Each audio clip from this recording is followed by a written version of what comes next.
Entonces, como le iba diciendo, estamos queriendo escuchar, compartir la palabra, diferentes temas. Es más complicado muchas veces de esta perspectiva, pero generalmente todos los temas que ya vamos a tocar, ya los toqué. Esa era luego la idea. Es cuando entremos en los temas que ya tengamos conocimiento, por lo menos de los textos que habíamos compartido. Que al menos ya habíamos compartido sobre Josué, sobre el Evangelio, los libros de las cartas de Pablo, el libro de Hechos. Ya habíamos tocado esos temas, entonces ya nos van a servir de apoyo cuando empecemos cada tema. Espero que con este tema podamos aprender bastante sobre lo que es la besora y sobre lo que nosotros queremos creer.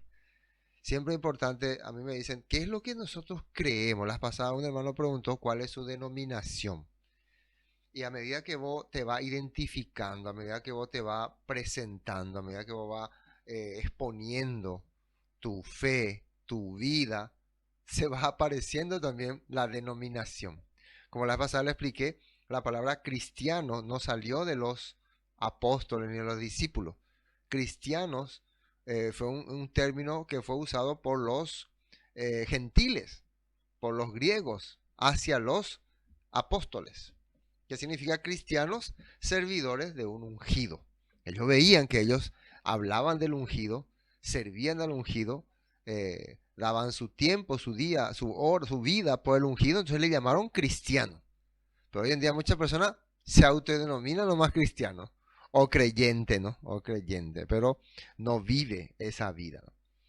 No vive como cristiano. Esa es la realidad. Bueno, hermanos, ¿cómo están? Una vez más, estamos agradecidos porque el Padre nos permite compartir su palabra y esta vez vamos a tocar un tema que ya habíamos hablado bastante en otra oportunidad, en capítulos que nos toca sobre la Biblia. Pero lo bueno de esta vez es que esto va a quedar como un documento, como un archivo, de cuando yo quiera saber, por lo menos de la perspectiva bíblica hebrea, qué es el Evangelio, que tanto nosotros escuchamos, tanto en la Biblia como en las congregaciones, inclusive a los cristianos generalmente se les llama evangélicos, los evangélicos. ¿Por qué sería que se llaman los evangélicos? Porque hablan del Evangelio.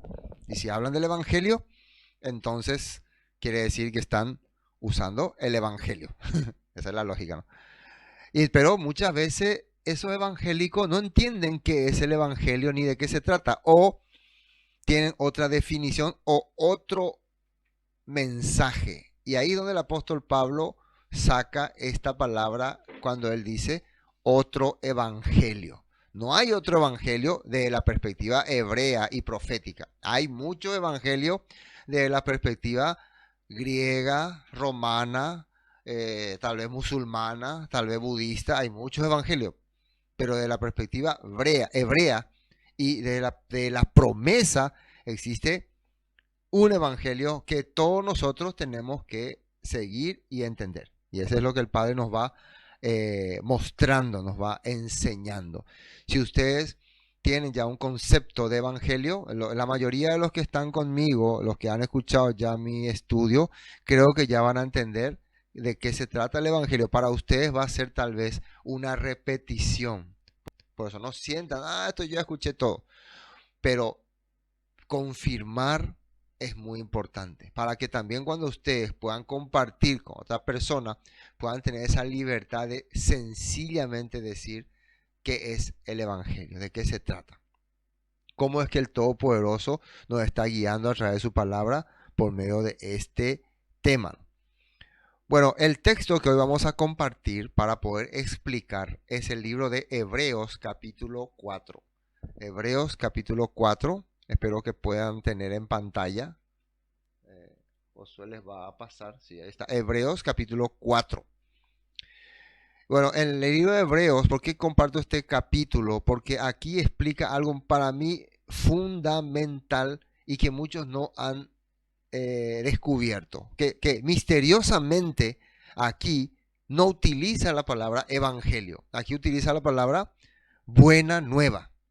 que es la misma, que es lo mismo. Ustedes ven en nuestra portada, está en hebreo Besorá, en latín o griego es evangelio y en español es buena noticia o buena nueva o mensaje bueno. ¿Y cuál es el tema acá? Que el escritor de Hebreo nos hace entender que nosotros, los que vivimos en este tiempo, los que vivimos en el tiempo del escritor de Hebreo, y los del pasado, la época de Moisés, habíamos recibido el mismo evangelio, dice. Y tengan en cuenta ese punto, el mismo evangelio, la misma Besorá, la misma buenas nuevas. Pero ¿de qué se trataba? Para entender, vamos a la nota 1, primero, antes de entrar al capítulo 4, quiero ver la nota 1, y sale el capítulo 3 desde el 7. 3 desde el 7. Miren lo que dice ahí. Por eso el Ruach HaKodesh dice, o sea, cuando dice el Ruach HaKodesh dice, quiere decir que esto es un mensaje que viene de la escritura, que viene de la palabra. Cuando oigan, dice, cuando oigan su voz, esto es muy importante, fíjense que ahí dice, el Ruach HaKodesh dice, y directamente ya aparece un texto de la escritura. No es que por eso el Ruach HaKodesh dice, oh escritor de Hebreos, háblales así a la gente, diles. No, directamente aparece un texto de la escritura. Entonces el escritor de Hebreos está entendiendo que cuando el Padre le muestra un texto de la escritura, es una voz del Ruach HaKodesh, del Espíritu del Eterno. No endurezcan, versículo 8, el corazón, como lo hicieron los israelitas cuando se rebelaron aquel día que me pusieron a prueba en el desierto. Allí sus antepasados me tentaron y pusieron a prueba mi paciencia, a pesar de haber visto mis milagros durante 40 años. Por eso estuve enojado con ellos y dije, su corazón siempre se aleja de mí, rehúsan hacer lo que les digo. Así que en mi enojo juré, ellos nunca, y atiéndanme acá, entrarán en mi lugar de descanso. En el Reina Valera dice, en mi reposo. Acá habla en mi lugar de descanso. Por lo tanto, amados hermanos, esto ya dice otra vez el escritor hebreo, esto es algo que el Espíritu Santo le hablaba del texto que sale, creo que está esto en Salmo, ¿no? Ahora el escritor hebreo le vuelve a decir, por lo tanto, amados hermanos, cuidado, asegúrense de que ninguno de ustedes tenga un corazón maligno e incrédulo, que los deje, que los aleje del Elohim vivo. Está comparando que los israelitas del pasado, los que salieron de Egipto, tuvieron un corazón de rebeldía, un corazón opositor, y por eso el Todopoderoso no les permitió llegar al reposo, al lugar de reposo. Y si nosotros conocemos la historia, sabemos que está hablando de la tierra prometida. Y ahora inmediatamente viene a nuestro tiempo y nos hace entender nosotros también.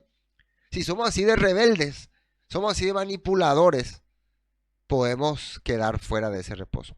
Pues si somos fieles hasta el fin, dice, fieles, la palabra fiel es igual que emuná, tenemos fidelidad, tenemos fe, hasta el fin, confiando en Elohim, con la misma firmeza que teníamos al principio, cuando creímos en Él, entonces tendremos parte en todo lo que pertenece al ungido, al Mesías. El Todopoderoso tiene un objetivo con el Mesías, con el ungido, y nos está diciendo que nosotros, si somos fieles hasta el fin, cosa que hoy en día veo que muchos ya no están siendo fieles, porque se aburren, se cansan, porque, no sé, porque el mundo es tan tentador, te empuja, ¿no? Ya no, ya escuché bastantes años. Es más fácil, ¿no?, seguirle al sistema, al mundo, que a la palabra. Atiendan que esta palabra quede en sus corazones.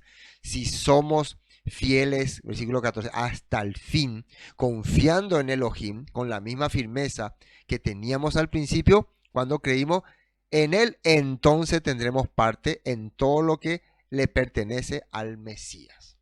Bueno, entrando ya en este capítulo, vamos al versículo 1 de Hebreos. Versículo 1 de Hebreos. Dice así, una vez que está diciendo que si somos fieles, si confiamos, miren lo que dice en el capítulo 1, perdón, en el capítulo 4, versículo 1. Temamos pues. ¿Se acuerdan que dice Proverbios que el principio de la sabiduría, temor al Eterno? Dice. Ser sabio es tener temor al Todopoderoso. Ese es, ser ignorante, ser necio, es no tener temor. ¿Y cómo uno tiene temor? Cuando busca, cuando analiza, cuando investiga la palabra, la escritura. Ahí uno ve que tiene temor, porque quiere saber, no quiere quedar así en la ignorancia. Temamos pues, no sea que, permaneciendo aún la promesa de entrar en su reposo, alguno de vosotros parezca no haberlo alcanzado. Alguno de vosotros parezca no haberlo alcanzado. Dice, temamos pues, aunque hay la promesa de estar y ese reposo, lo que tenemos que saber cuál es. Algunos probablemente no van a llegar. Y ahí es donde entra este tema de, está queriendo decir que la salvación se pierde, pastor. Me parece que no. Nosotros los bautistas creemos que no se pierde la salvación. Nosotros los hermanos libres también. Y nosotros los salvos siempre salvos. Y nosotros creemos que ya una vez que somos salvos para siempre. Ustedes no tienen que creer lo que su mentalidad doctrinal les dice. Ustedes tienen que creer lo que la Escritura dice. La Escritura dice, de acuerdo a este texto, temamos pues. No sea que permaneciendo aún la promesa, entrar en su reposo, alguno de vosotros parezca no haberlo alcanzado. No está hablando con gentiles, ni con paganos, ni con pecadores. Está hablando con miembros, con hermanos ya pertenecientes a la comunidad. Y acá está la razón. ¿Por qué razón tenemos que tener cuidado y tenemos que tener temor y tenemos que ser fieles hasta el fin? ¿Cuál es la razón? El versículo 2. Porque también a nosotros se nos ha anunciado, ¿qué dice ahí? La buena nueva como a ellos. A nosotros se nos ha anunciado la buena nueva, la besorá. Besorá. Bet es hogar, casa, tierra. Sorá, promesa, esperanza, bondad, maravilloso también puede ser, o hermoso. O sea, uno puede, como quiere, puede traducir en el hebreo, ¿no? Hermoso hogar, hermosa casa, esperanza, casa de esperanza. Todas estas cosas entra en la palabra Besorá. Casa que viene de lo alto también. Una casa, ¿cómo se puede decir? Hay muchas formas de interpretarlo, ¿no? Bueno, ese es Besorá, que en el griego y en el latín aparecen como evangelio. Bueno, porque también a nosotros se nos ha anunciado, dice nosotros, lo de este tiempo, lo del tiempo del escritor de Hebreo, y de este tiempo, se nos ha anunciado esa Besorá. Entonces, ¿qué quiere decir? Que aunque se nos ha anunciado, nuestra mentalidad está desviándose, está yéndose a otra parte. Como a ellos, ¿quiénes son ellos? Los que salieron de Egipto. Los que salieron de Egipto escuchaban el mismo evangelio que nosotros, dice. Pero no les aprovechó el oír la palabra por no ir acompañada de, y acá sale la palabra de muná, fidelidad en los que la oyeron. No eran fieles a ese evangelio. ¿Por qué? Porque seguían otro sistema. Bueno, vamos a la nota 2. Este es un tipo, ¿cómo se dice? Un esquema de lo que hoy tendríamos que hablar. Si por ahí no llegamos a tocar, usted me avisa, ¿no? Pastor, no hablaste de este punto, o por ahí hablé y no se captó bien, entonces lo repetimos, ¿no? Pero esto es en sí lo que tenemos que hoy mencionar, lo que tenemos que aclarar, de lo que tenemos que desarrollar. Dice, puntos importantes sobre la palabra Besorá o evangelio. Número 1, el evangelio para los griegos. ¿Cuál era el evangelio que los griegos consideraban como su evangelio? Los griegos. Evangelio para los romanos también tenían su evangelio, que era para ellos el evangelio. El evangelio hebreo en el antiguo pacto. Como en el antiguo pacto, en el tiempo de Abraham, Isaac, Jacob, Moisés, los profetas, ellos entendían por evangelio o por Besorá. Y el evangelio de Yeshua. ¿Cuál es el evangelio que Yeshua nos trajo? Y finalmente, el evangelio para nuestros días. Entonces acá diríamos que tenemos 5 evangelios. ¿Acaso no había uno nomás? Lo que vamos a hacer es tratar de diferenciar diferentes puntos de vista sobre el evangelio que tienen muchas personas y ver cuál es la que cuadra con la palabra, con las promesas que nosotros tenemos. Y por ahí, si alguno de estos evangelios no la estamos siguiendo nosotros sin entender lo que dice la Biblia, eso es lo que vamos a tratar de hacer. Entonces ese sería el esquema. No sé si voy a desarrollar los 5 puntos, pero si no lo logro, ustedes después me van a preguntar. Esta parte no entendí muy bien, entonces yo aclaro. Bueno, Aquí vamos a leer otra vez el versículo 2 en Nueva Traducción Viviente. Dice, pues esta buena noticia del descanso que Elohim ha preparado se nos ha anunciado tanto a ellos como a nosotros. Pero ellos no les sirvió de nada porque no tuvieron la fe de los que escucharon a Elohim. Bueno, vamos a el verso 3. Sigamos con el verso 3. Pero los que hemos creído, fíjense lo que dice ahí, los que hemos creído, entramos en el reposo de la manera que dijo. Por tanto juré en mi ira, no entrarán en mi reposo. Aunque las obras suyas estaban acabadas desde la fundación del mundo. Y fíjense bien, los que hemos creído, dice, que somos parte de ese reposo, entramos, dice, pero dice que esto ya estaba todo preparado, ya estaba todo hecho, ya estaba todo listo. Entonces uno diría, ¿de qué estará hablando? Y en el cristianismo tradicional, nosotros pensamos de un cielo celestial, de una nube celestial, pero cuando vemos la escritura, ¿cuál era la promesa que se le dio a los hebreos? ¿Qué era lo que se preparó de antemano y luego se les dio, pero que tenían que tener fe para recibir? Y creo que en esa nota 3 está la respuesta. Vamos a mirar. Nota 3. Sí, en la nota 3 vamos a ver un poco lo que representa el Evangelio. ¿Entraron en la nota 3? Sí, ¿no? Gálatas 1:6. Esto cuando el apóstol Pablo le hablaba lo que él veía en la congregación de los Gálatas. Estoy horrorizado de que ustedes están apartándose tan pronto de Elohim, quien los llamó a sí mismo por medio de la amorosa misericordia del Mesías.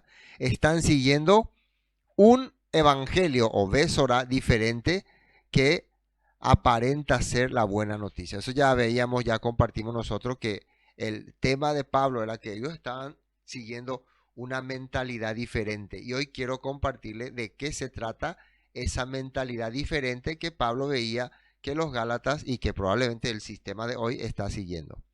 La palabra evangelio proviene, estas son informaciones, del latín evangelium. Evangelium. Esta a su vez procede del griego evangelium. Fíjese, evangelium, que significa que está compuesta por dos vocablos. Que significa bien, y ángelos, que expresa mensajero. Por lo tanto, significa buena nueva o mensaje feliz. Fíjense que aquí, la primera palabra, ¿no? En el latín y en el griego, viene de bueno o bien. Y la segunda palabra de mensajero o ángelos, de ahí debe ser que deriva ángel, ¿no? Mensajero. O sea, el que trae una buena noticia, un buen mensaje. Entonces, para los griegos, para los romanos, el evangelium era cuando se traía una buena noticia. Pero que eso puede ser cualquier cosa, buena noticia puede ser cualquier cosa.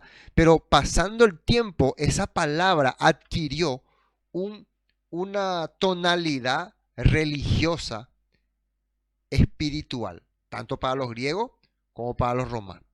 ¿Y en qué sentido? ¿En qué sentido pasó a ser espiritual? Por ejemplo, acá, en esta nota, la palabra evangelium en la comunidad griega y romana. ¿Cómo ellos la consideraban en la comunidad griega y romana? Fíjense bien. El término griego evangelium era conocido ya por los autores clásicos, como uno de estos autores clásicos fue Homero, y aparece también en los documentos más cercanos a los escritos del Nuevo Testamento. Su significado, como ya hemos dicho, fundamental es el de buena nueva, ya estábamos hablando de eso, ¿no? O alegre mensaje, preferentemente de carácter público, victoria, militar o deportiva, pero también privado, como en el éxito o la curación. O sea, cualquier cosa podía ser un buen mensaje. Un triunfo, algún evento militar, algo deportivo. Pero ¿qué va pasando? Las comunidades cristianas helenísticas, o sea, que empezaron a recibir mentalidad griega, adoptan el término evangelio relacionándolo con el culto al emperador romano Augusto. O sea, ¿cuándo es que la mentalidad cristiana que fue formándose con los años con la cultura griega adopta la palabra evangelio con esa perspectiva? Cuando se van mezclando y van desapareciendo su tendencia hebrea. Entonces van adquiriendo la palabra evangelio desde la perspectiva romana y griega. ¿Y qué era para ellos esta palabra? ¿Qué significaba tanto para los romanos como para los griegos? Y tenemos una prueba que sale acá. Existe en Priene, antigua ciudad griega, una inscripción. Priene es una ciudad griega, ¿no? Donde está una inscripción dedicada al emperador Augusto, fechada en el año 9 antes del Mesías. Mucho antes del Mesías, ya los romanos usaban esta palabra evangelio para hablar acerca de un emperador. ¿Y qué es lo que ellos anunciaban sobre este emperador? Que aparece en esta palabra con un sentido muy similar al que después le darían los cristianos tras celebrar la aparición o epipanein de este emperador, divinizado como Salvador o Sóter de la humanidad. Dicho texto termina así. O sea, este texto que tenían ya los romanos mucho antes que los creyentes en Yeshua, sobre lo que para ellos era evangelio, después los cristianos lo adquirirían como parte también de su fe, que no tenía relación con la fe de los hebreos. ¿Y qué es lo que dice en ese escrito ahí en esa ciudad de Priene? Dice así: el nacimiento significa natalicio. El nacimiento del Dios comenzó para el mundo. Las buenas noticias o evangelion que vinieron por él. Esto es lo que se encontró escrito. Estábamos hablando de más de 2000 años de antigüedad, ¿no? En el año 9 antes de Yeshua. ¿Qué quiere decir este mensaje? Que ellos están esperando a el Todopoderoso Augusto que venga como un Dios, que él era un hombre que fue emperador, pero ahora él es un Dios. Y dice, el nacimiento del Dios comenzó, o sea, a partir de que Augusto asciende a los cielos, él se convierte en un Dios para los romanos. Entonces, el evangelio para los romanos era la aparición de su Dios Augusto a la tierra, después de haber vivido, después de haber compartido con las personas, va él a aparecer un día y ellos tenían que esperarle. Uno me diría, pero, un momento, pastor, un momento. Paramos por ahí, pastor. ¿Acaso nosotros no es así también que estamos enseñando que un día vendrá el Mesías como Dios a la tierra, y que Dios ha nacido? ¿Acaso en Navidad no celebramos el nacimiento del Dios? Y bueno, ahí ustedes van a ir entendiendo entonces ese evangelio que tantos años hemos compartido. ¿De dónde salía? El que nosotros esperábamos la llegada de un Dios. El que ese Dios estuvo acá, vivió con nosotros, compartió con nosotros, después murió, después ascendió y ahora va a venir otra vez a establecer su poder. Ese era para los griegos el evangelio. Y fíjense cómo se fue mezclando con la mentalidad cristiana, vamos a decirle, o creyente hebrea. Poco a poco entonces el pensamiento hebreo de lo que es evangelio fue desapareciendo y quedó esta mentalidad hasta hoy en todos los creyentes, los cristianos, hasta hoy. Que hoy en día cuando vos hablas de lo que es el evangelio conforme a la escritura, ellos te dicen loco, ellos están mal, hereje, de todo te dicen. Pero bueno, sigamos leyendo este texto. En este caso la palabra tiene un sentido religioso, ya que el culto al emperador tenía ese sentido. La palabra evangelio bajo el contexto romano se transforma en un mensaje opuesto al pensamiento hebreo, o sea, a la vez Sorá, que tuvieron los creyentes de los años 200 al 325. O sea, a partir de ese tiempo, no es que esto fue rápido, ¿no? A partir del año 200 aproximadamente, cuando precisamente ya empiezan a haber las primeras comunidades cristianas fuertes, ¿no? Ya con una mentalidad totalmente griega y romana, es que ya esta palabra evangelio adquirió totalmente un contexto religioso, pero de acuerdo al pensamiento romano. Hasta el 325, donde ya se hace el concilio de Nicea y se establecen reglamentos que ya deja fuera totalmente a la fe hebrea. Dice que está contra la Torá y los misbot, los mandamientos. La palabra evangelion era tanto la noticia del nacimiento de un nuevo emperador como las de las batallas ganadas que las tropas imperiales habían obtenido sobre el enemigo, saqueando, destruyendo pueblos, violando y masacrando gente inocente. Formaba parte de la ideología imperial que luego la aplicarían al cristianismo. O sea, cuando ellos usaban de evangelio, tenemos que ir a rescatar esas ciudades, y rescatar, entre comillas, era exterminar muchas veces a los que no estaban de acuerdo con lo que ellos consideraban era el evangelio. Y por eso aparecieron las famosas cruzadas ya en el tiempo medieval, las guerras santas, las guerras religiosas, masacrar pueblos, masacrar ciudades. Y hasta el cristianismo tuvo, el catolicismo tuvo la Inquisición. Todo era por el evangelio. Lo que hoy en día también en la cristiandad se habla por el evangelio, hermano. Deje su casa por el evangelio. Vamos a ver por el evangelio. Hasta matan por el evangelio. Te odian por el evangelio. Si vos no haces su evangelio, o sea, muchos utilizan esa palabra evangelio para justificar todas sus acciones. Yo por el evangelio hice eso. Yo por el evangelio. Pues ni siquiera saben. En realidad están haciendo por el, como dice ahí, por el, me olvidé, evangelium. Por el evangelium. Por la buena nueva romana. Por el nacimiento de un Dios romano que nace el 25 de diciembre. Que se le considera un hombre que se va al cielo y viene acá como Dios. Y que sus batallas en su nombre son ganadas por él. Sí, el emperador Constantino, supuestamente él se hizo creyente poniendo una cruz en sus escudos y en sus gorros. Y así, supuestamente, cuando ellos iban a tal lugar en el nombre de ese Dios que ellos llamaban Cristo, mataban, violaban, asesinaban y quemaban casas. Ese era el evangelium. Y el que hoy heredaron, lastimosamente, muchos en el cristianismo. Bueno, estamos viendo entonces esta parte aquí en Hebreos, pero los que hemos creído entramos en el reposo de la manera que dijo, por tanto juren mira, no entrarán en el reposo, aunque las obras suyas estaban acabadas desde la fundación del mundo. Estamos usando el libro de Hebreos como referencia, pero miren lo que dice el versículo 4. Porque en cierto lugar dijo así del séptimo día, y reposó Elohim de todas sus obras en el séptimo día. Y otra vez aquí, no entrarán en mi reposo.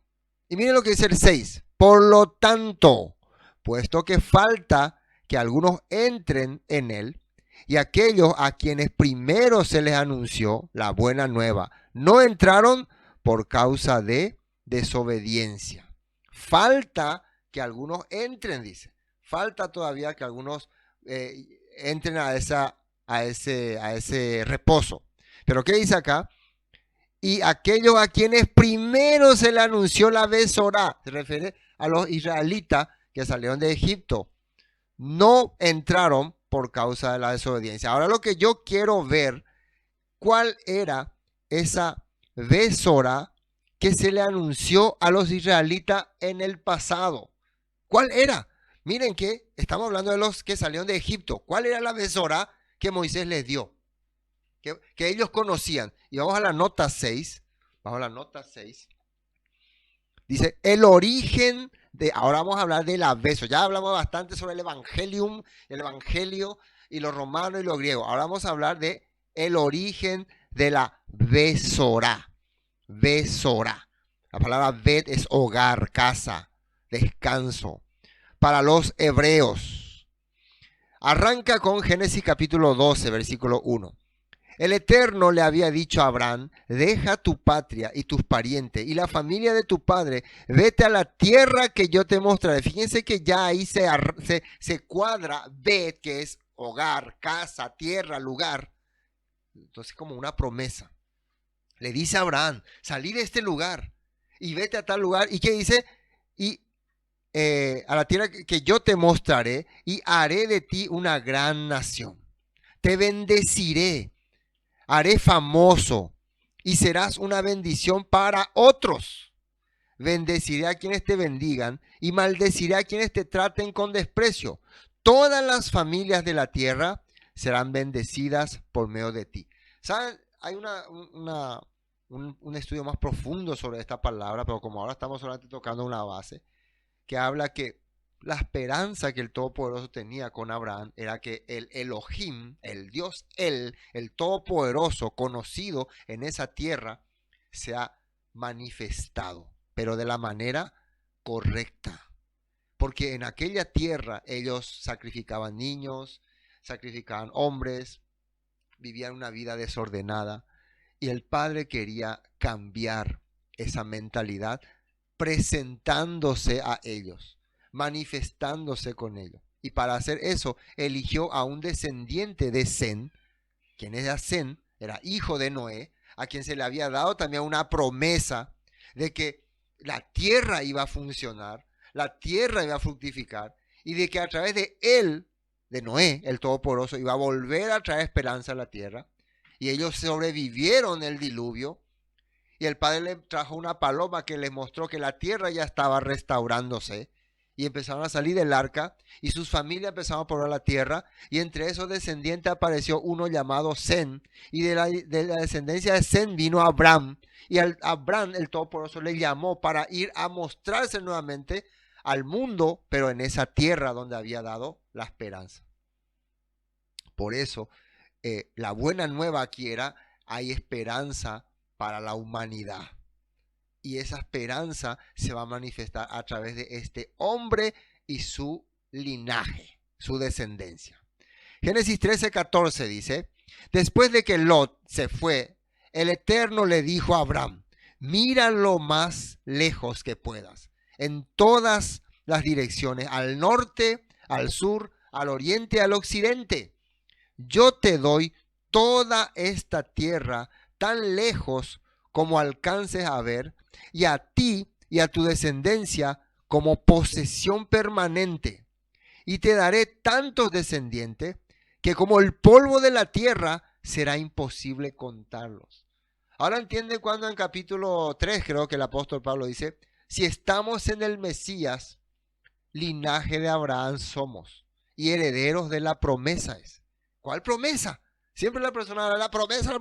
Esta promesa de que tendremos una tierra lo que está llamando en hebreo de reposo, de que está abriéndose para que podamos entrar. Y esta promesa va para toda la tierra, dice. La descendencia que va a recibir esta promesa son como el polvo de la tierra, dice, son montones. Bueno, esto es lo que el Padre estaba diciendo a Abraham. Y miren lo que dice en el libro de Éxodo, ya viniendo a los israelitas en tiempo de Moisés. Dice, Éxodo 3:16, ahora ve, esto es cuando el Todopoderoso se le aparece a Moisés en la zarza ardiente. El pueblo estaba viviendo muchos años de opresión en Egipto y Moisés estaba como pastor ahí en Madián. Y el Todopoderoso un día se le aparece en una zarza ardiente y dice, ahora ve y reúne a los ancianos de Israel y diles, Yahweh, el Elohim de sus antepasados. Y acá, ¿será que dice Yahweh? Bueno, este es un debate que ahora no vamos a entrar. Pero de acuerdo a una interpretación que estaba analizando, en el hebreo ahí está escrito el Dios que te acompaña o el Elohim que te acompaña, el poderoso que se manifiesta. Esa es la correcta traducción. Cuando le dice, ¿quién viene? Si me preguntan, ¿quién es? Fíjense que los israelitas ya ni siquiera hasta se habían olvidado del Elohim de Abraham. Entonces, él le dice, yo soy, no saben la traducción. O sea, esa palabra ahí lo que está diciendo, el que te acompaña. o el que manifiesta poder al lado tuyo. O sea, ¿cómo le van a identificar a Moisés y a ese Dios que le viene a liberar? Por las manifestaciones. ¿Y cuáles fueron las manifestaciones? ¿Se acuerdan que le dijo, pone tu mano ahí en tu seno y saca con lepra, después mete otra vez y sale sano, tira la vara y se va a convertir en víbora, derramar el agua y se va a convertir en sangre? Muchísimos milagros, ahí te van a creer, o sea, van a ver que te acompaña un poderoso. Bueno, el poderoso que te acompaña de tus antepasados, el Elohim de Abraham, de Isaac y de Jacob, se me apareció y me dijo, he estado observando de cerca y veo el trato que reciben los egipcios. Reciben de los egipcios, perdón. Prometí rescatarlos de la opresión que sufren en Egipto. Los llevaré a una tierra donde fluyen la leche y la miel, la tierra donde actualmente habitan los cananeos, los hititas, los amorreos, los fereceos, los heveos y los jebuseos. Esa era la tierra que se le había prometido a Abraham, Isaac y Jacob. Pero ahora los israelitas estaban viviendo, sufriendo, y viene nuevamente esta besorá, esta promesa de una tierra. La misma promesa como arrancó con Abraham. Y ellos están contentos. Y Moisés es el, ¿cómo se diría? El mensajero, el ángelos, en el griego, ¿no? Ángelos. ¿Cómo era en el hebreo? También había una palabra. Mebaser, el mebaser. Mebaser es el que trae la buena nueva, el mensajero. Moisés era el mensajero. Levítico 23:1. Este es una promesa también que se le dio a ellos para que puedan ser pueblo de Elohim, para que puedan verse que son pueblo de Elohim, y que vamos a leer. Habló el Eterno a Moisés diciendo, habla a los hijos de Israel y dile, las Moedim, acá sale fiesta, pero es Moedim, solemnes, o en el hebreo es Mikraish Kodesh. ¿Qué significa Mikraish Kodesh? Santas convocaciones, reuniones sagradas del Eterno, las cuales proclamaréis como santas convocaciones serán estas. ¿Y cuáles eran? Shabbat, Pesach, Shavuot y Sukkot. Eran 7 fiestas, pero las principales eran estas. ¿Para qué el Padre les dio esas fiestas? Para que a través de estas fiestas ellos puedan ser identificados como su pueblo. Porque ¿qué van a hacer en la fiesta? Se van a reunir. ¿Por qué el pueblo se va desintegrando? Porque no se reúne, porque no se junta, porque no comparten. Eso, este sistema les va a ir metiendo siempre en sus cabezas. Sepárense, dispérsense. Nosotros, gracias al Todopoderoso, tenemos esta fiesta. La fiesta que viene es la fiesta de, ¿qué era? Primero viene Yom Teruah, ya tengo la fecha, 15 de septiembre. Después de 15 días, o sea, el 30 de septiembre, entonces viene Sukkot. En medio de eso tenemos Yom Kippur. Ustedes, por favor, preparen sus corazones, preparen sus bolsillos, porque en la fiesta tenemos que invertir, porque tenemos que reunirnos. Entonces, desde ahora preparemos nuestro corazón. Eso es lo que nos identifica como herederos de la promesa, y está aquí. Miren lo que dice en Deuteronomio 16:14. Y te alegrarás en tus fiestas solemnes, tú, tu hijo, tu hija, tu siervo, tu sierva y el levita en el extranjero, el huérfano y la viuda que viven en tus poblaciones. Todos ellos tienen que alegrarse. Esto también era parte de la promesa, ¿no? Josué 1:7 dice, solamente esfuérzate. Esto ya cuando Josué entra en la tierra prometida. Atienda bien qué le dice para que esa promesa, esa besorá que está ahora cumpliéndose en sus narices, tenga efecto. Lo que ahora está compartiendo el escritor de Hebreos, que no está teniendo efecto en los creyentes. Josué 1:7, solamente esfuérzate, dice, muy valiente, para cuidar de hacer conforme a toda la Torá que mi siervo Moisés te mandó. No te apartes de ella ni a diestra ni a siniestra, para que seas prosperado en todo lo que hagas, en todas las cosas que emprendas. Nunca se apartará de tu boca este libro de la ley, de la Torá, sino que de día y de noche meditarás en él, para que guardes y hagas conforme a todo lo que está en el escrito, porque entonces harás prosperar tu camino y todo te saldrá bien. Mira que te mando que te esfuerces y seas valiente. No temas ni desmayes, porque Yahweh, tu Elohim, estará contigo en donde quiera que vayas. Hermanos, la Besorá de Abraham, de Isaac, de Jacob, de Moisés y entregada a Josué se relacionaba con la tierra prometida y con los misbot, los mandamientos y la Mikrais Kode, o sea, las festividades dadas al Todopoderoso. Amén. Bueno, quiero ver Deuteronomio 18. Deuteronomio 18 va a buscar y después vamos a avanzar. ¿Qué dice ahí? Fíjense bien. Deuteronomio 18. Después vamos a continuar.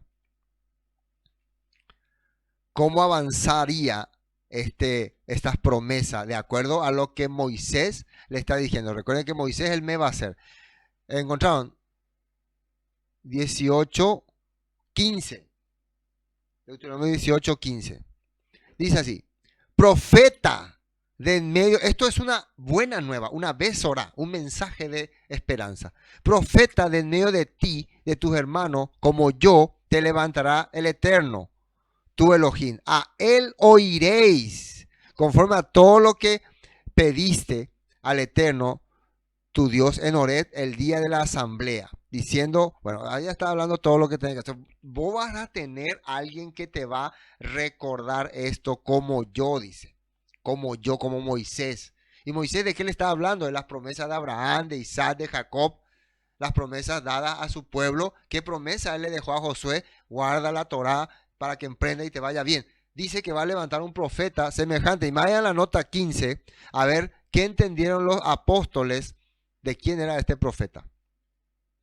Juan 1:20 dice, él dijo con toda franqueza, yo no soy el Mesías. Entonces, ¿quién eres? Preguntaron. Elías no contestó. ¿Eres el profeta que estamos esperando? No. Esto para que cuando le preguntaron a Juan Bautista, ¿no? ¿Quién eres? Dice, eres el profeta que estamos esperando. Fíjense que los judíos esperaban un profeta como le había prometido Moisés, que le iba a venir a decir todas las besorá que Moisés había dicho. Y Hechos capítulo 3:20 que dice, entonces de la presencia del Señor, esto cuando ya están hablando ahí en Pentecostés, ¿no? O cuando le sanaron a un cojo, creo. Sí. Vendrán tiempos de refrigerio y Él les enviará nuevamente a Yeshua, el Mesías, designado para ustedes. Pues Él debe permanecer en el cielo hasta el tiempo de la restauración final de todas las cosas. Así como Elohim lo prometió desde hace mucho tiempo, mediante sus santos profetas. Y cuando nosotros vemos este versículo, creo que se asemeja al tema que nosotros estamos hablando del evangelio, ¿no? Los romanos creían que su dios Augusto, que Augusto vino a la tierra, fue emperador, subió a los cielos y se hizo Dios. Por eso muchas veces nosotros pensamos que el cristianismo, o mucha gente piensa, ¿no?, que el cristianismo está lleno de culturas y tradiciones paganas. El problema es que al mezclarse el pensamiento hebreo con el pensamiento greco-romano, uno parece entender así. Pero si nosotros, el problema es que por eso muchos han cristologizado todo y han olvidado el mensaje fundamental.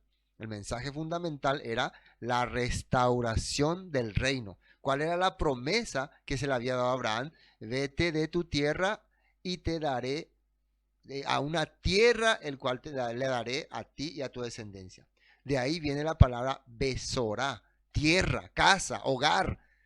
Lo que el Padre nos promete es un hogar, es una casa y un líder que va a guiar esa casa o ese reino, porque la promesa fue completándose. Primero era la casa, después fue un líder y después fue un reino. Por eso muchos después le llamaron el evangelio del reino de Dios o Mesorá, como muchos le dicen, Mesorá, muchos le dicen. El evangelio del reino, del Melech, las promesas de un reino. Y eso es muy importante entender. Acá ellos están ya entendiendo esa perspectiva. Pues Él debe permanecer en el cielo hasta el tiempo de la restauración final de todas las cosas, así como Elohim lo prometió desde hace mucho mediante sus santos profetas. Eso ya estaba analizado. Moisés dijo, el eterno Elohim de ustedes le levantará un profeta como yo de entre su propio pueblo. Escuchen con atención todo lo que él les diga.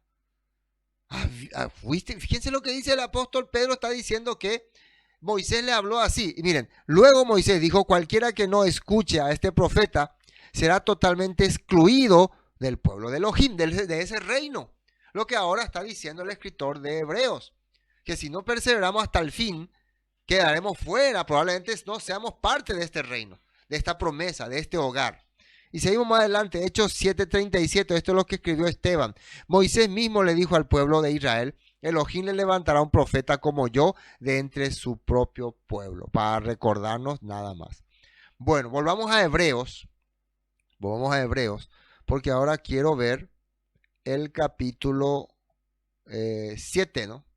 7. No, versículo 7, 4, 7.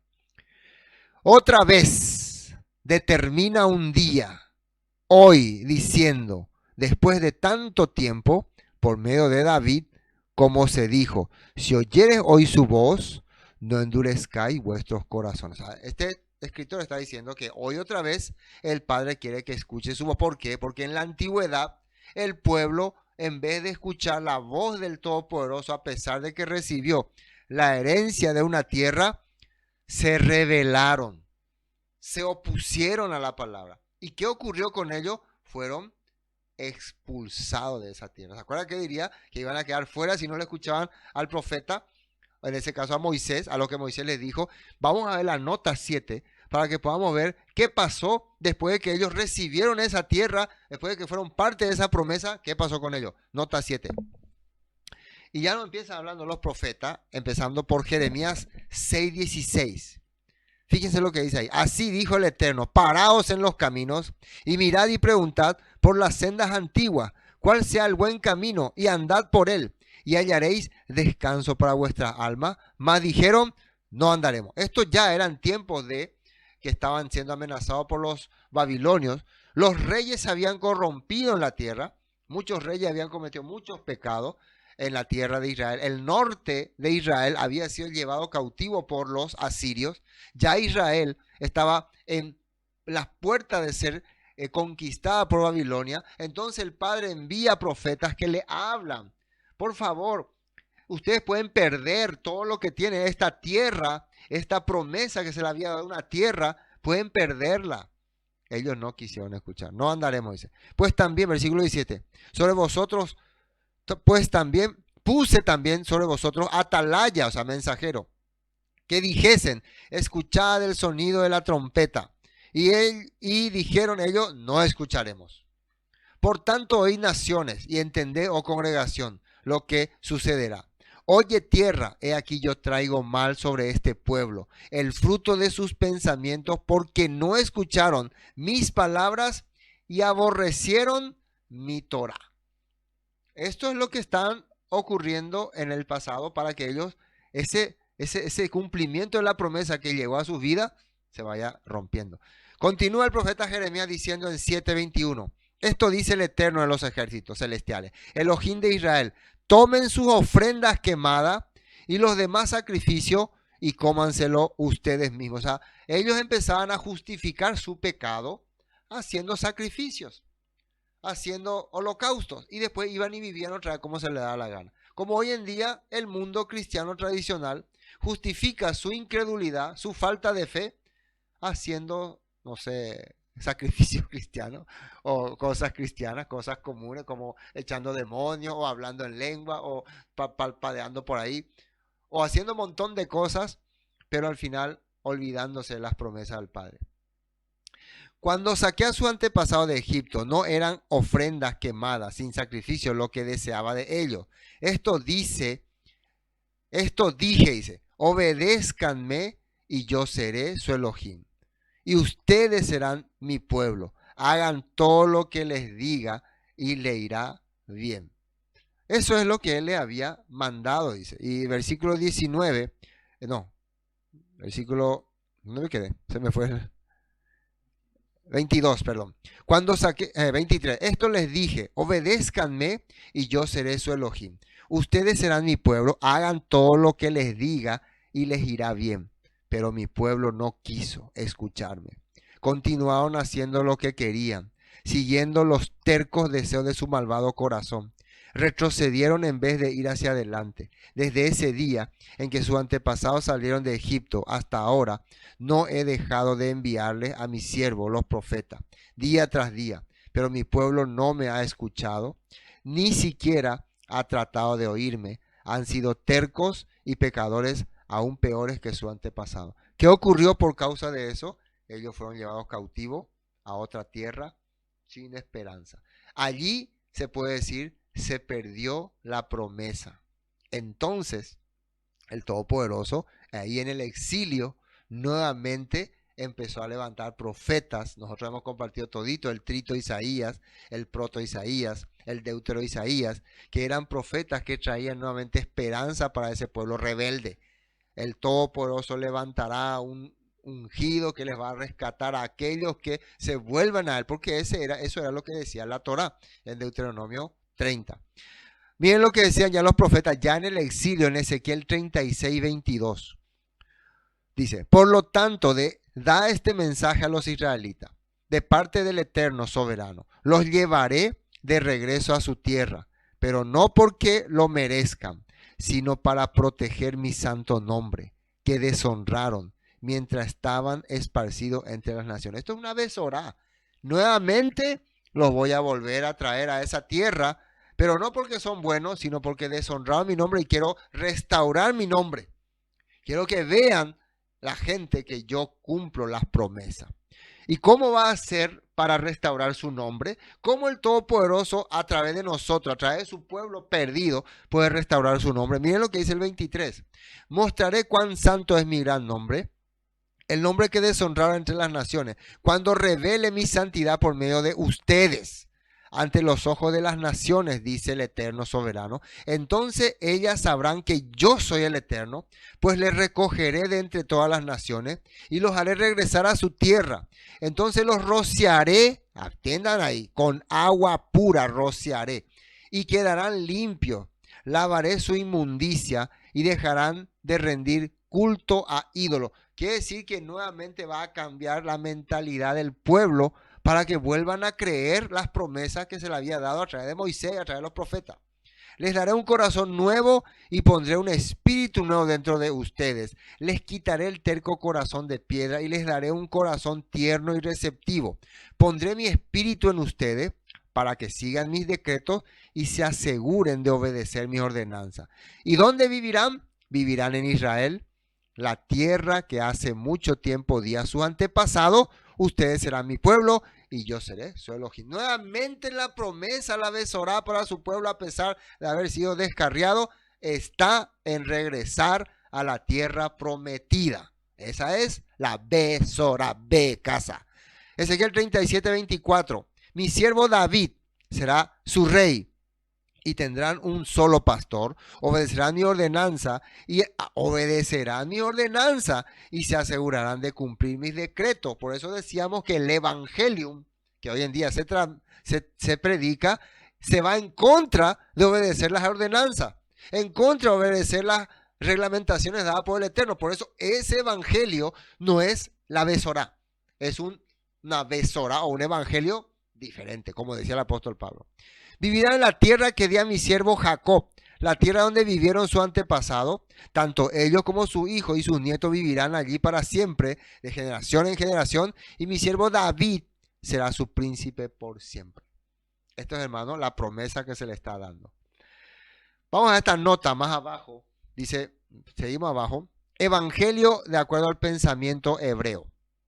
El evangelio, del latín evangelio, que ya habíamos visto, y del griego evangelium. Buena noticia. En hebreo se dice besorá, y ahí vemos la letra B, la letra Shin, la letra Hei, que significa alabanza al Eterno, ¿no? O un hombre que alaba al Eterno en el pictográfico. La letra B, una casa, un hogar. La letra Shin, una vivencia, un comportamiento. ¿Y qué significa para el pensamiento hebreo Besorá? Promesa de una tierra y bendición. Esa promesa se le dio a Abraham, tierra de Canaán. Esa es la promesa. Promesa de un reino. Esta promesa se le dio a David, reino de Judá e Israel con el linaje de David. ¿Se acuerdan que se le dijo a David por medio del profeta Natán? De tu linaje saldrá quien va a reinar perpetuamente sobre la casa de Jacob. Tercero, promesa de restauración. ¿Cómo se va a restaurar un pueblo que ha sido quebrantado? A través de la Torah o los mandamientos dados a Moisés para restaurar el corazón. A Moisés se le dio los mandamientos para restaurar las promesas. Cuando ellos fueron a Egipto, ellos se fueron con esa promesa, pero ya viviendo en Egipto, ellos se asimilaron con la mentalidad egipcia. Y al salir de Egipto ellos no sabían ni qué estaban haciendo. Por eso el Todopoderoso tenía que darle la Torah, los misbot, para que puedan restaurar su vida. Y esos misbot le iban a guiar hasta la tierra prometida.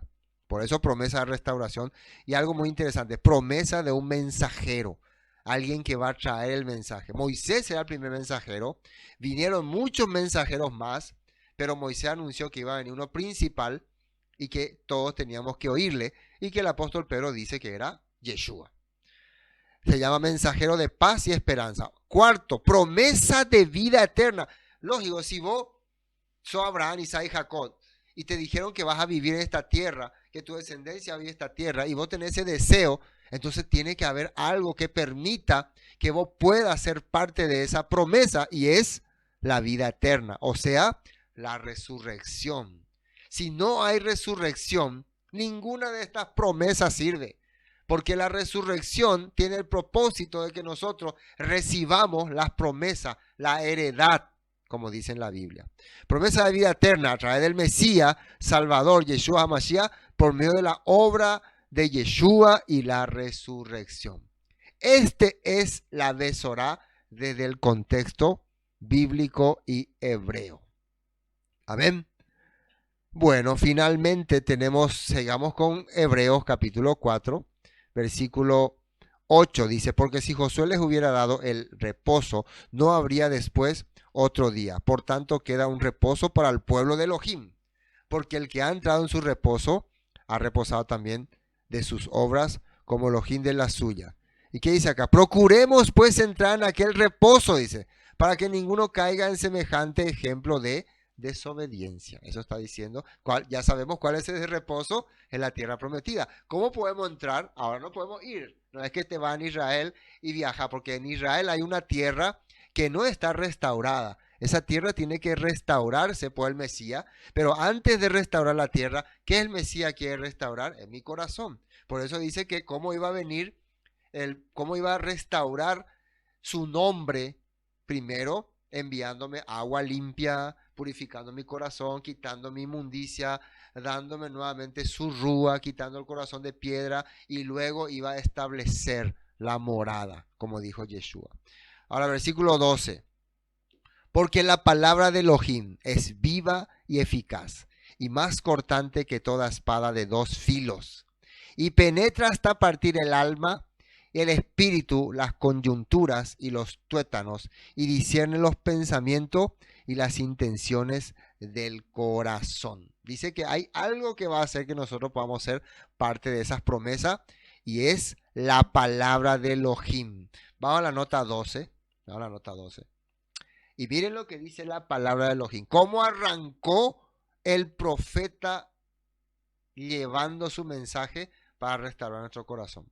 Marcos 1:14.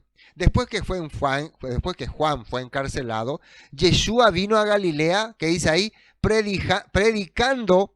¿Qué estaba predicando Yeshua? El evangelio del reino de Dios. Desde el concepto griego, para el concepto griego, era de acuerdo al pensamiento de como el Dios Augusto, que se fue al cielo y que ahora va a venir y va a ser Dios en la tierra. Ellos estaban esperando a un Dios que fue hombre y ahora va a ser Dios soberano.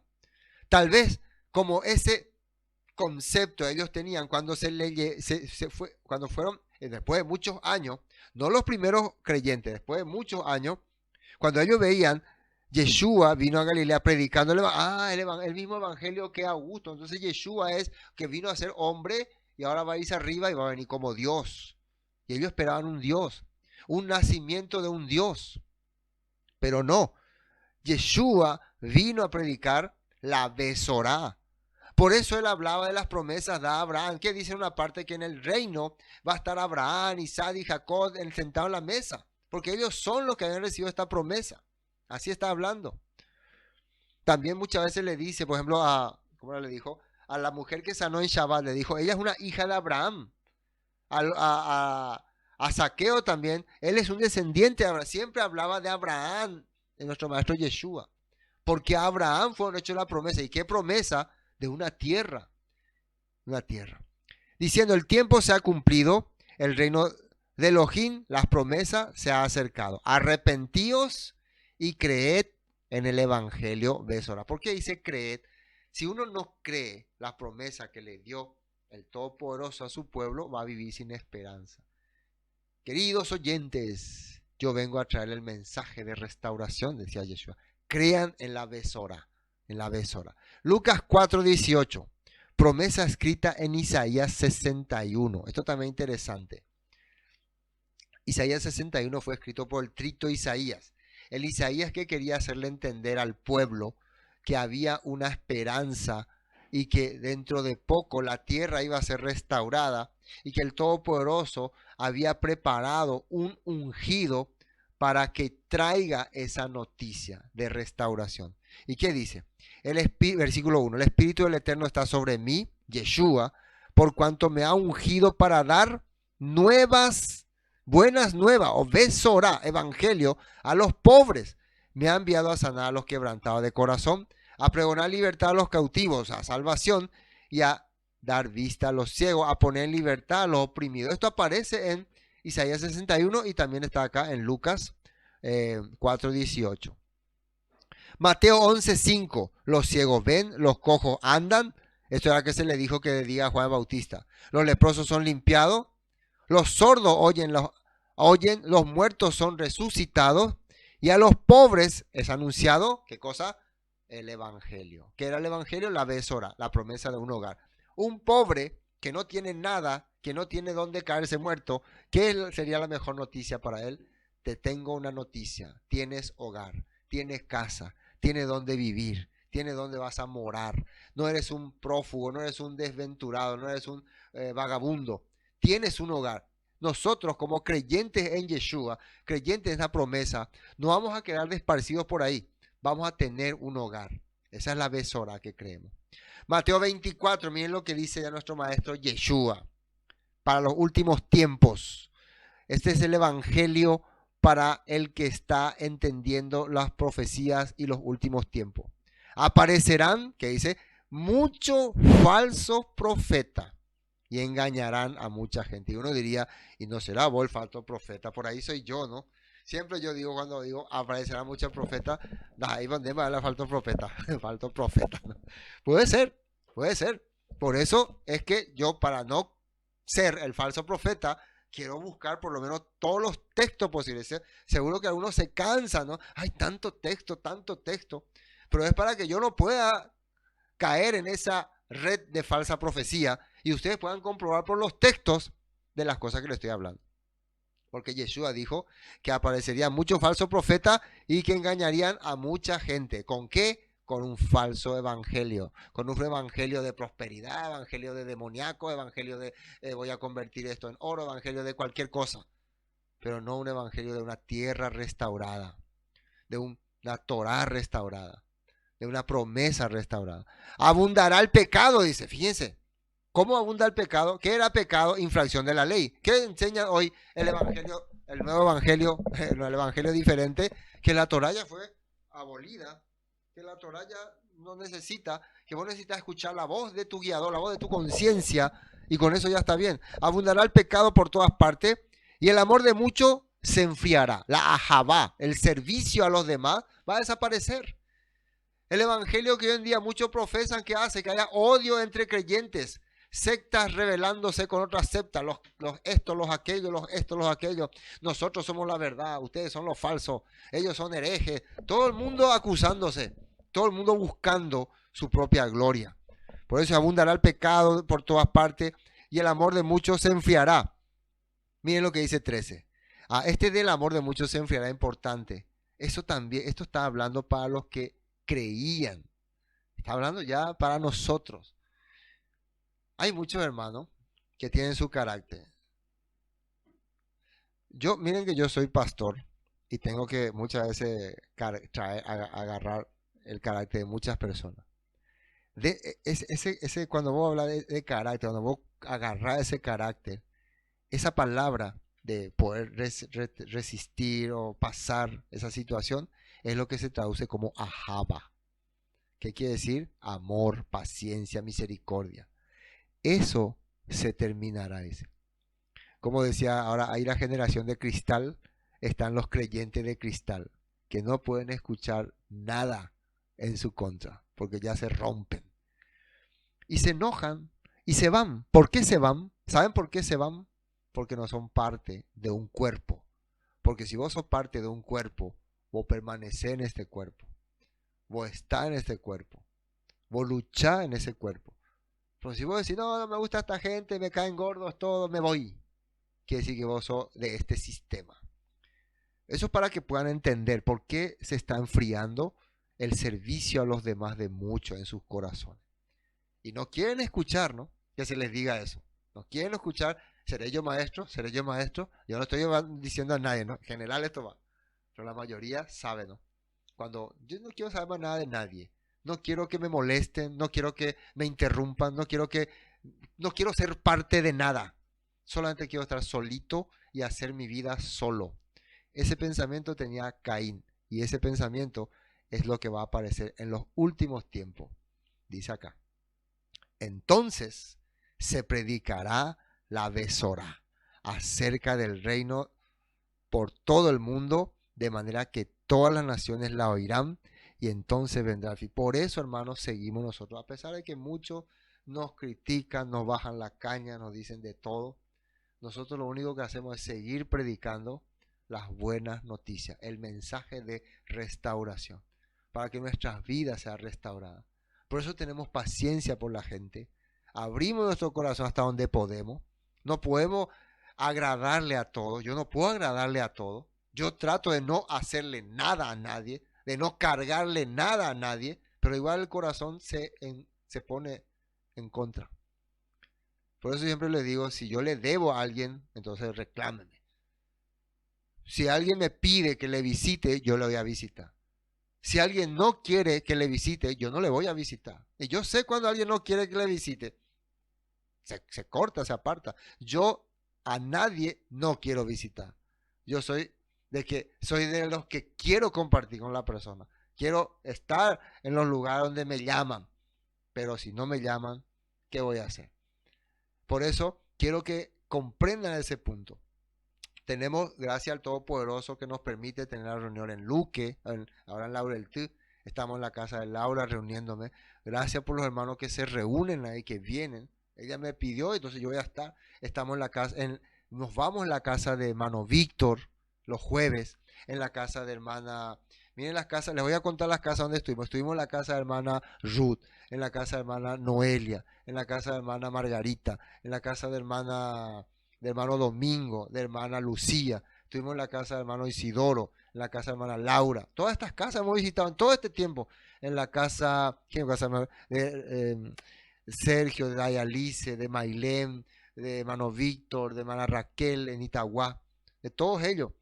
Estuvimos en J. Augusto Saldívar, estuvimos en la casa de hermana Sandra, estuvimos en Quindí, en Paraguarí, en la casa de hermana Chela, en la casa de hermano Maximino. Entonces, en todas partes donde nos llaman, nos quieren, nos vamos. Pero ¿por qué si alguien no me quiere? Yo no puedo estar donde no me quieren. No soy un objeto de adorno. Que alguien me quiere para adorno ahí, para que diga, hasta acá le tengo al pastor de adorno. Yo estoy donde la persona quiere escucharme, quiere compartir y quiere invitarme cosas ricas. Y también quiero estar en la casa del hermano Elías en Buenos Aires. Quiero estar con el hermano Ángel, hermano Vladimir, hermano Ramiro en su casa compartiendo. Están muy lejos nomás, pero vamos a estar ahí. Eso es la ahaba. Eso dice el maestro Yeshua, que en los últimos tiempos se va a ir acabando, va a terminar, se va a desaparecer. Por eso quiere que sigamos predicando las buenas nuevas. Algunos dicen, ya no hay más los hermanos, ya no hay más iglesia, no hay más nada. Opama, por eso yo voy a seguir predicando. Por eso, porque Yeshua dijo que iba a ocurrir eso, que iba a pasar eso. Y yo creo en Yeshua, yo creo que él es nuestro maestro, creo que es el profeta que Moisés dijo que iba a venir, al que tenemos que oírle. Y por eso no me voy a dejar de predicar. Aunque muchos se quieran enfriar, los voy a calentar otra vez con soplete. Bueno, vamos a avanzar. Seguimos en un último texto acá en Hebreos 4:13. Y no hay cosa creada que no sea manifiesta en su presencia. Antes bien, todas las cosas están desnudas y abiertas a los ojos de aquel a quien tenemos que dar cuenta. Vamos a la nota 13 para ir terminando. Sale Hebreos 4:13, nueva traducción viviente. No hay nada en toda la creación que esté oculto a Elohim. Todo está desnudo y expuesto ante sus ojos y es a él a quien rendimos cuenta. Entonces, nada se va a esconder. Él sabe todas las cosas y todas van a ser manifestadas. Hechos 14:11. Un acontecimiento muy importante, y con esto vamos a ir concluyendo. Con estos últimos textos voy a ir concluyendo esta parte. Sé, hermanos, que muchas cosas no habremos podido detallar. Este tema de hablar del evangelio es muy profundo, pero con estos textos y con esto que hemos compartido ya, por lo menos ustedes pueden tener una idea de qué es la Besorá hebrea y qué es el evangelio griego. Miren lo que dice acá. En Listra, en una ciudad griega, pasó algo curioso. Confunden la Besorá por Evangelium. Hubo una ahí. Acá vemos una clara confusión de lo que es la Besorá y de lo que es el Evangelio, y que Pablo va a tratar de explicar. Dice, Hechos 14:11. Cuando la multitud vio lo que Pablo había hecho, Pablo hizo un gran milagro por una persona, creo que era por un paralítico, gritó en su dialecto local, estos hombres son dioses en forma humana. La gente empezó a hablar, creo que en Iconio, ¿no? Son dioses en forma humana. ¿Quiénes creían que dioses descendían y se manifestaban como humanos? Los griegos. Decidieron que Bernabé era el dios griego Zeus y que Pablo era Hermes por ser el orador principal. La palabra Hermes, de ahí viene hermenéutica, que significa el que palabrea, el que habla, el que se expresa. Entonces los griegos, al ver que había un poder milagroso en Pablo y creo que era Silas, ¿no? Bernabé, le llamaron dioses que vinieron del cielo y se manifiestan entre nosotros. Así. Ellos pensaban que porque para ellos eso es el evangelium, la presencia de dioses en forma de hombre, que después van a subir otra vez, pero se van a quedar como Dios. Dice, decidieron que Bernabé era el dios griego Zeus y que Pablo era Hermes por ser el orador principal. El templo de Zeus estaba situado justo fuera de la ciudad, así que el sacerdote del templo y la multitud llevaron toros y coronas de flores a las puertas de la ciudad y se prepararon para ofrecerles sacrificios a los apóstoles. Ellos le van a rendir honores a Pablo y a Bernabé porque piensan que son dioses. Cuando los apóstoles Bernabé y Pablo oyeron lo que pasaba, horrorizados, se rasgaron la ropa y salieron corriendo entre la gente mientras gritaban. Y escuchen muy bien lo que le gritan. Escuchen muy bien.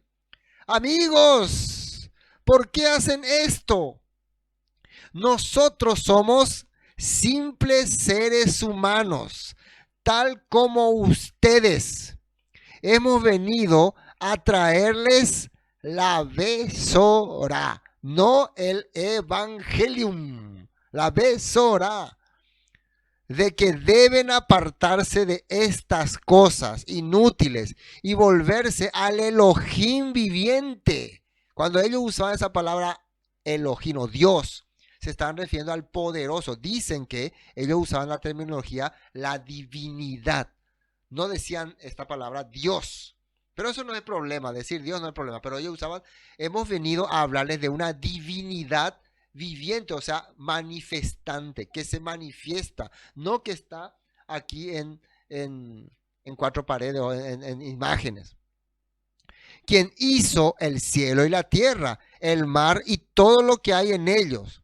Él, atiendan bien acá, en el pasado, él permitió que todas las naciones siguieran su propio camino. O sea que estaba luego preparado para que el hombre viviera como quería. Pero tarde o temprano les iba a abrir la mente. Pero nunca les dejó sin prueba, dice, de sí mismo y de su bondad. Por eso, aunque mucha gente no haya escuchado esta besora, como dijo también el apóstol Pablo en Romano, en la mente siempre el Padre nos puso o nos pone el poder admirar la creación y el poder hacer las cosas con bondad. Vos sabés que si le mata a alguien está mal, le roba a alguien está mal. Entonces Dios puso eso en nuestro corazón. A pesar de que no teníamos un pleno entendimiento de lo que era la besorá o las promesas, que eso se fue desarrollando con el pueblo hebreo. Pero nunca le dejó sin pruebas de sí mismo y de su bondad. Por ejemplo, les envía lluvia y buenas cosechas y les da alimento y corazones alegres, dice. No obstante, aún con estas palabras, a duras penas Pablo y Bernabé pudieron contener a la gente para que no le ofreciera sacrificio. Fíjense, la gente, sí, no, pero nosotros creemos que vos sos Dios. El creyente griego tenía una mentalidad muy difícil de cambiar. Y cuando Pablo y Bernabé y los demás apóstoles ya murieron todos, prácticamente esa mentalidad arrasó en la fe hebrea. Miren lo que dice en Romanos 1:16, palabra del apóstol Pablo. Esto Pablo le está mandando a los romanos, quienes estaban adueñando, los romanos que habían despojado a muchos hebreos y se estaban adueñando de la congregación en Roma y estaban poniendo sus propias reglas. Miren lo que, bueno, eso es toda una historia, ¿no? En Romanos, pero miren lo que le dice, porque no me avergüenzo del evangelio de la Besorá, porque es poder de Elohim para salvación a todo aquel que cree. Las promesas tienen un poder de sacarte del sistema, a todo aquel que cree. Al judío primeramente, ¿quién es el judío? Heredero de la promesa, y también al griego, naciones restauradas y bendecidas. ¿Cómo está escrito en la Besorá? La Besorá tiene poder para restaurar la vida del judío, que es el heredero, y la vida del gentil, que es la promesa que se le había dado a Abraham. Porque en el Evangelio, atiendan bien, ¿qué ocurre en el Evangelio? ¿Qué es el Evangelio? La justicia de Elohim, o sea, la Torah, se revela por fe y para fe. ¿Qué significa? Que la Torah se revela. Aparece la bondad y la esperanza del Eterno. Como está escrito, mas el justo por la fe vivirá. ¿Quién es el justo? El que hace la voluntad del Padre. El Evangelio tiene el poder de hacer que vos viva una vida justa porque vos esperás las promesas que te dio el Padre. Dentro de esa promesa está la Torah como herramienta de restauración de tu vida. Amén. Así, hermanos, gracias al Todopoderoso empezamos este primer capítulo de Escudriñando las Escrituras, y vieron que hemos escudriñado bastante, donde hemos hablado acerca de la Besorá, el tema sobre el Evangelio y lo que representa para nosotros los creyentes en Yeshua. Gracias a todos también. Recuerden que ustedes pueden hacer sus preguntas, compartir alguna duda que han tenido de este Besorá.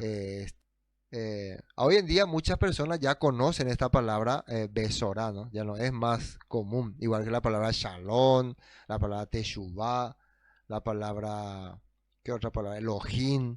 Y No es que te hace más espiritual, pero, por ejemplo, como yo le expliqué la pasada a uno que estaba compartiendo acá, el hebreo te hace distinguir mejor el significado y los conceptos también, los conceptos que se tienen, ¿no? Para nosotros, por ejemplo, como ya hablaba, Teshuvah es regresar al Padre, volver a las promesas. Por eso cuando Yeshua decía, el tiempo se ha cumplido, arrepentíos y creed en la Besorades.